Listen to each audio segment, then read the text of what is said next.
The next most common way. Then they have another method called the relative tool method. You can use them on any machine. Okay, they all work the same.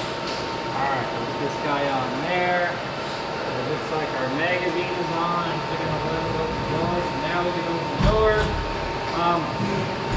Again, always make sure the retention knob is one of the short ones. We don't mix up our Haas and Hurco tool holders.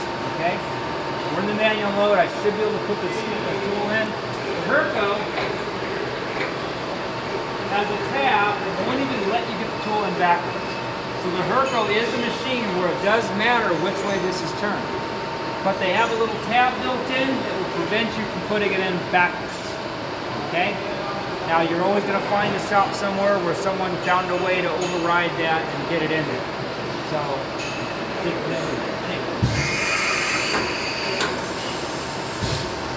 okay, so now we have an edge finder and a spindle.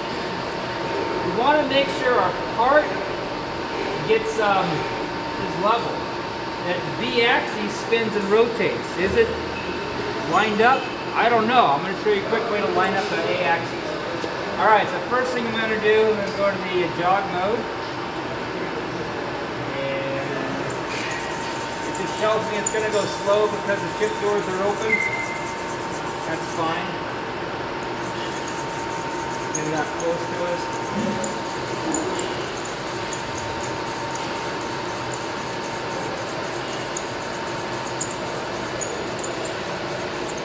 We're going to do the block, but here's the problem. How do we know if this is lined up? We don't. And first of all, usually we want the vise so it's facing us with the handle, where the handle would go, which is right there. Okay, so that's where you would tighten it. The part's in there. Okay. But how do I know if this is lined up? The part's hardly even in there, so I'm going to go ahead and just tighten it.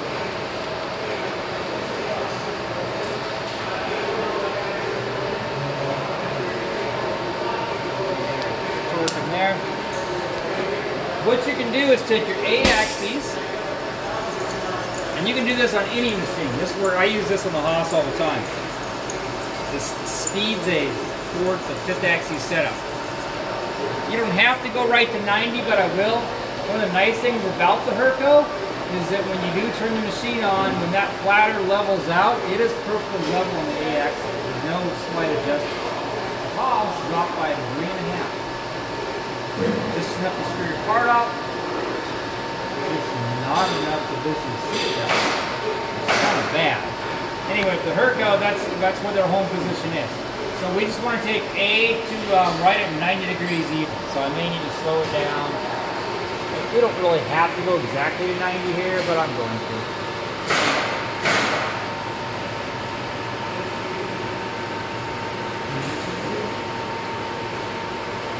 There we go. I'm going to take a level. Now you can put it on your vice jaw, you can put it on your part, whatever. I just did the vice jaw for this one.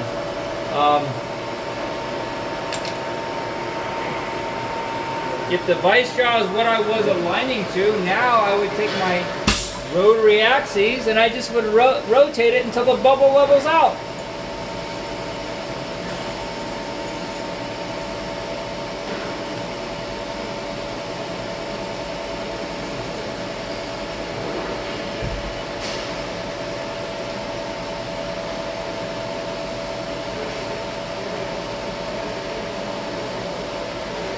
Now this would be in line with what the machine is at. So I'm going to check the level of the machine.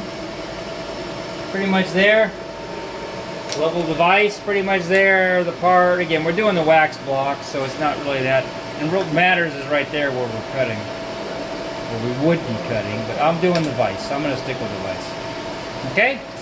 So that there would get us in a position to do that now. Now if I wanted to store that position, if I was setting a B-axis fixture offset, and actually on the Hurco that'd be a C-axis, I would go, now the Hurco, it's got a series of menus and modes. The way to go back from the main menu on the Hurco is always press this input key. This takes you like to the main screen of Hurco, okay? From this key, I would go to part setup, and then here's your work offsets right here. This is your fixture offsets. Now, the Hurco has a conversational mode it also has a mode where it runs true fan up cost programs. Okay? If the Hurco is running in the conversational mode, this button will not be selectable. It will be shaded out. You still can set your offsets. Here would be your 5th axis right there. You would simply get that and press store position, and you would store that position. Okay? You would set right here, store the position there. Because when the Hurco's in the conversational mode, it only uses one single fixture offset. It does not use 55, 56, 57, 58.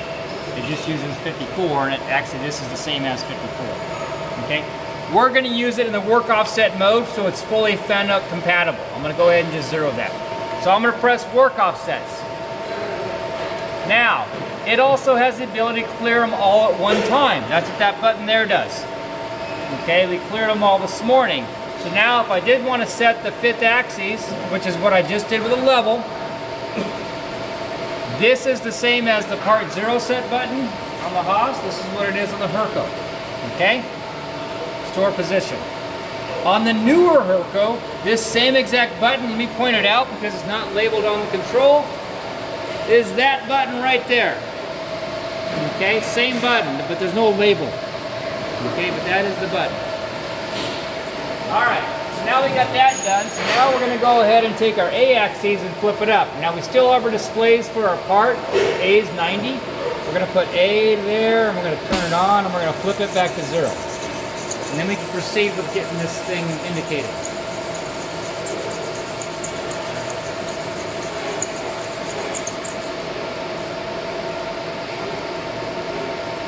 Here we go. Now A is 0. Now, how do we know that our edge finder is going 1,000 RPM on the Hurco? Well, I'm going to go ahead and exit out of this menu. And I'm going to exit out of that menu. And I'm going to go to the manual mode. Okay. And under the manual mode, when I press manual function setup, there is your manual spindle speed. The Hurco does not have an MDI mode like the Haas or a fan-up machine. Okay, so they got some of their manual functions set up on this page. When we run that little program for checking the corners, we don't do an MDI program, we run an actual program. It's already stored in the memory. Okay, anyway, so it is 1,000 RPM. The spindle override is right here. The percentage rate should be right up here on the control, so if I turn it up to 100, when I turn the spindle on, it should be going 1,000 RPM. Now this machine, it says, hey, chip door's open. Now this machine won't even let us run the spindle unless we close the door. Now when you press on, it's going to require you to press cycle start after. Okay, that's the way Hurco does with all their commands. So now our spindle is on. Okay.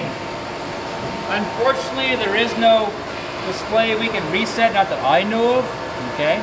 So we're going to go right to the part setup menu, work offsets. We're going to go right to this menu there. Okay. Going to turn it back on again. Here we go, and we're going to proceed to jog up to our first corner.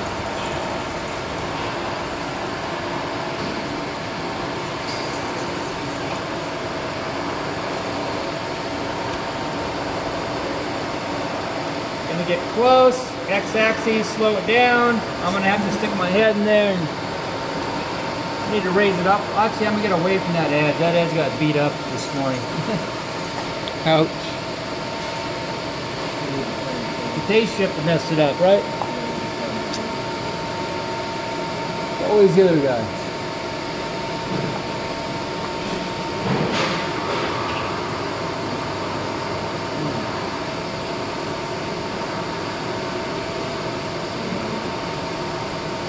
This is definitely a struggle in the Hurco trying to look through the window there. Anyway, so we just touched it. I'm going to go ahead and just press store position. That stores the X value. I might want to go back and double check that.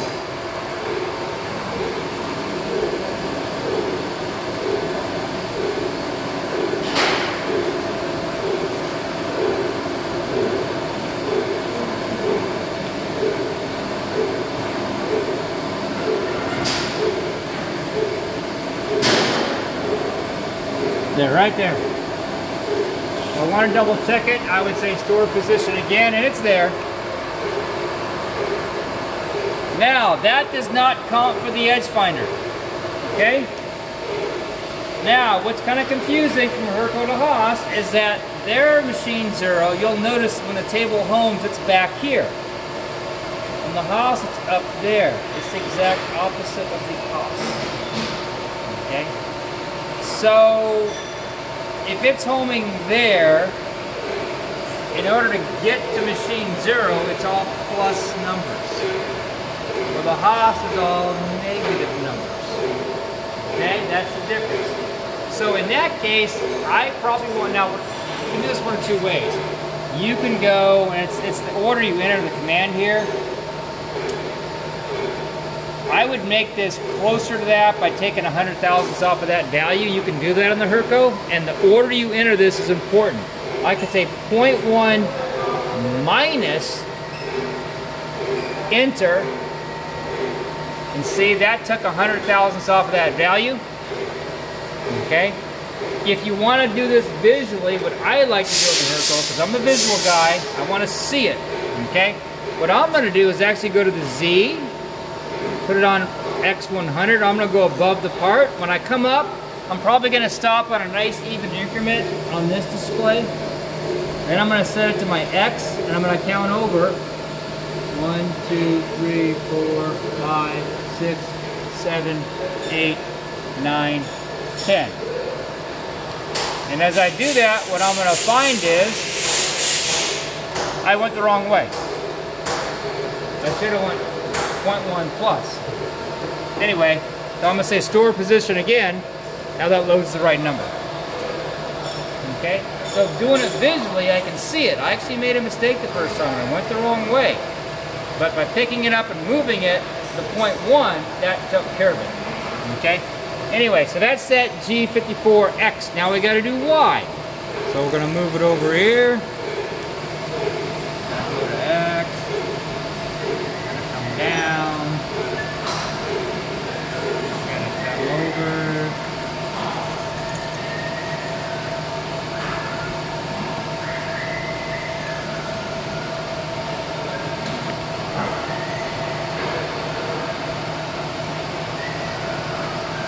Oh, nice clear edge finder jump there. That was good. All right, so we're going to say part 0 set, or store position. And if I want to be visual about it, I will go above the part. I'll stop at a nice even increment here, 40. That way when I move it in Y, I can just go right from 40 to 50. And know I went 100 thousandths. And did I go the right way? Nope, I didn't. The nice thing is I have a nice marker there. It should be right there. So let's take a look. I can't have it. Doors locked, I can't see. Alright, so I'm going to say store position again. That took 100 thousandths off it. That says G54. Now we're going to do 55. If we can get the Y first, doesn't matter what order we do this in.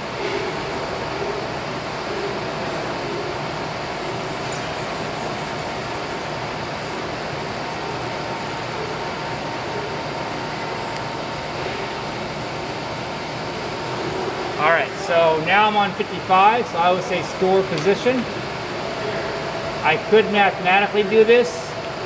I want to take 100 thousandths off that, so I'd say 0.1 minus, and then enter. And that will do the math if you want to let the control do it.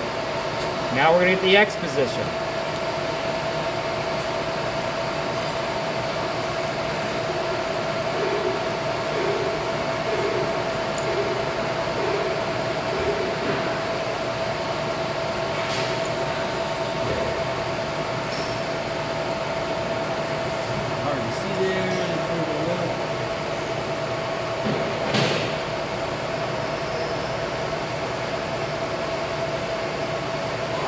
Alright, we just picked up X. Okay. I'll say store position. Now this one, I'm going to go above it.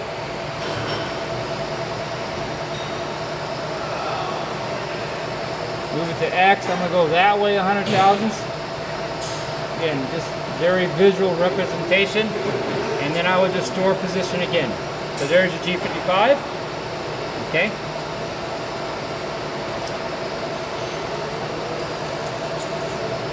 Now we'll get this one. If you want to use the same exact X number, let's say you knew the block was very square, and we knew X was going to be the same, you could just go 11.7575, enter. And put it in like that. That would work too.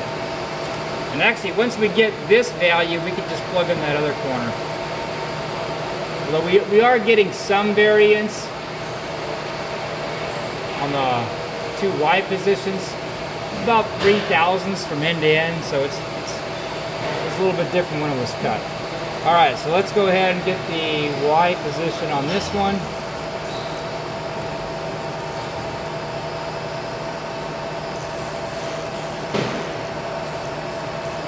And then we'll get the hole, and then I'll show you how we're going to check it.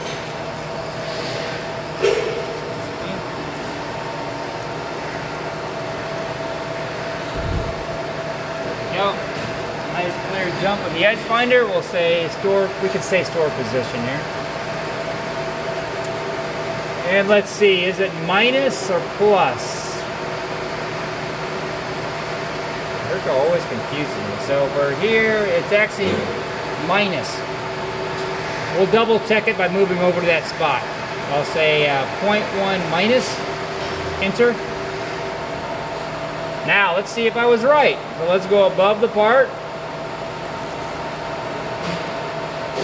Move over a nice even increment of 100 thousandths. And I was not right. Yeah, I wasn't right. It's a good thing I'm going over and physically doing this as a visual, because my thinking is so locked into the way the Haas has their position system, which is the same exact as a Canuck, which is all I've ever pretty much ran. Hurco's just the opposite, so it's really paying off to go above it and physically move over the spot, because it's telling me that I'm a little mixed up on my coordinates, okay? Anyway, so that gets our G54, 55, 57. If I knew the numbers, and let's say you knew the block was square, I could just plug in 9.0345 for X.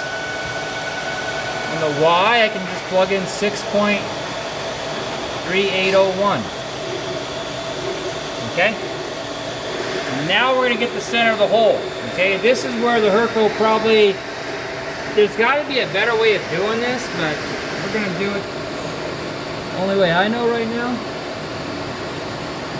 Exact same way as the Haas. Pretty much, but the problem is we don't have the advantage of that position operator. That thing is nice, and I can reset that anywhere, and it doesn't affect anything. I don't got that, so I'm going to have to work around with what I got. So I'm going to drop it in the hole. Now the Hurco does have a position relative command. That might be something we can reset.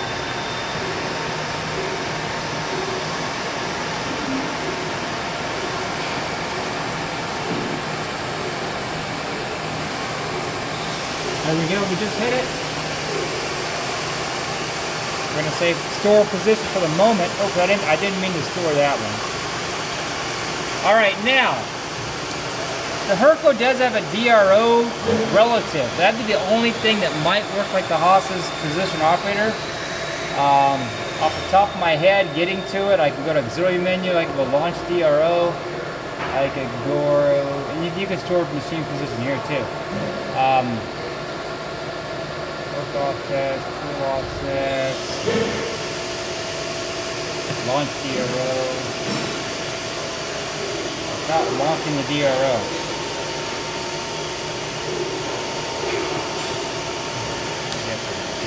Well, I'm not going to worry about that right now. Alright, let's go back to what I was doing then. We'll go back to part setup, back to work offsets. Okay, we were setting G58. Okay, so we got the one side. We're going to turn the spindle back on. And now I'm going to go and get the other side of the hole.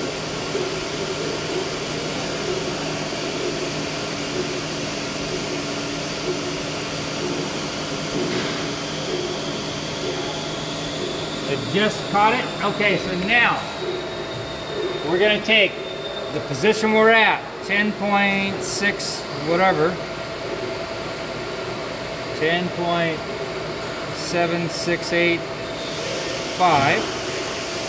We're gonna subtract 9.9665. I get 802.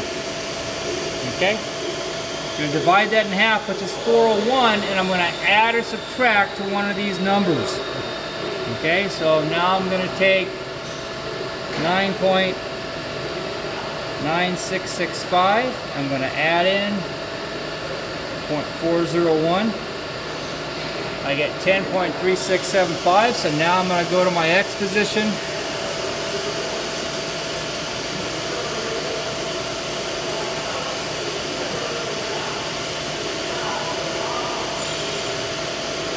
Plug in the value, and then I'm going to store position.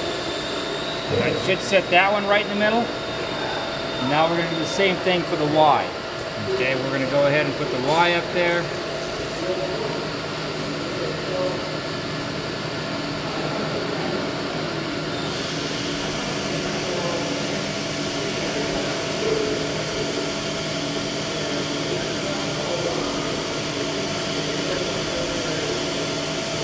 Alright, store position on Y. Gonna go get the other side.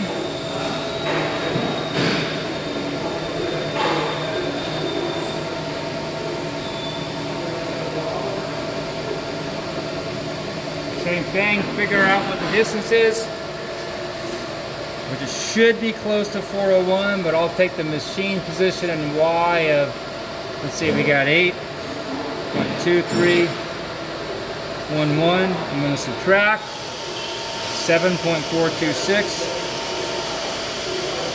Because 1. I get 805. Okay, so 8025 is what it is.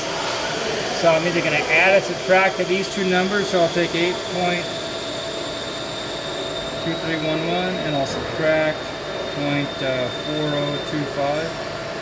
7828. We're going to crank it to that value in Y.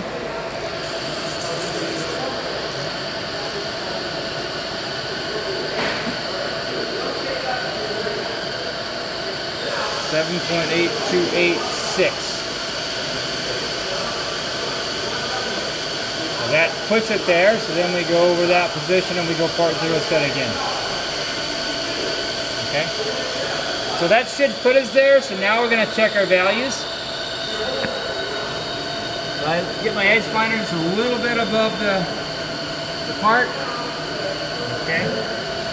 We have everything set, so now we're ready to check it. Okay, so we have a little program in here to run, so I'm going to go ahead and just stop the spindle for the moment. I'm going to go back to the Hurco main menu, and I'm going to look at my program manager, and 80 was machine 86. That's the program we currently have in there. If I wanted to look at that program, there it is right there. G0, G90, G54. There's optional stops built in. One of the nice things about the Hurco is as you scroll through a program, when you come to a G code like G90, it tells you what it is. So I can go through this guy, see work coordinate system 1, x-axis motion. It'll tell you what that M1 is, optional stop. So every G code it comes across, it will tell you about it. Rapid traverse, it will tell you what it is. Okay. Anyway, so there's our program. I'm going to go and just exit the editor, and I'm going to go to auto. I'm going to go to run program. Now, optional stop is on. The way I change that is with these keys here. So optional stop is right here, off and on. It is on. Okay. Your rapid on the Hurco. Hurcos are very fast, so you might want to slow the rapid down to a slower rate to begin with. Okay. Put that guy there down, and we're ready to go. I'm always ready to stop it. There's our first movement. When it does get there, you can open the doors and look at it. And we're going to look at that corner and make sure it's there. There we go. There's that corner. There's that corner there. There's that corner there. And there's the center. Okay. Hurcos will take a little bit longer, a little bit more of a learning curve working through the control. Once you get used to them, it really is not that bad. But it does take a little time getting used to the menu. It is a Pentium-based computer. That was a couple reasons why I bought these machines. Number one was the floor space. Okay, I had money to buy 5-axis machines. Had I bought a Haas, there'd be one Haas sitting here. That's it. It wouldn't be, at the time, Haas didn't make a 5-axis that was small enough to fit in. Hurco, almost the size of a mini. That was one reason. Another reason was I wanted to get a controller different than the Haas. I wanted something that was PC-based. The Siemens control is PC-based, so it's kind of similar to the way you work with a control like that. So that's one of the reasons why I got it. So it's good to have some different stuff in the shop. Alright, so let's see here. What do we got there? Ready? We're done with that. Once you're done, record your numbers after we decide what it is. I keep wanting to find that DRO. It'd be under machine relative, part relative. Maybe one of these two. Trying to see if there's a way we can enter the X. Let's see, X. It's in the program mode. Let's get a manual. I'm going to go back to that again.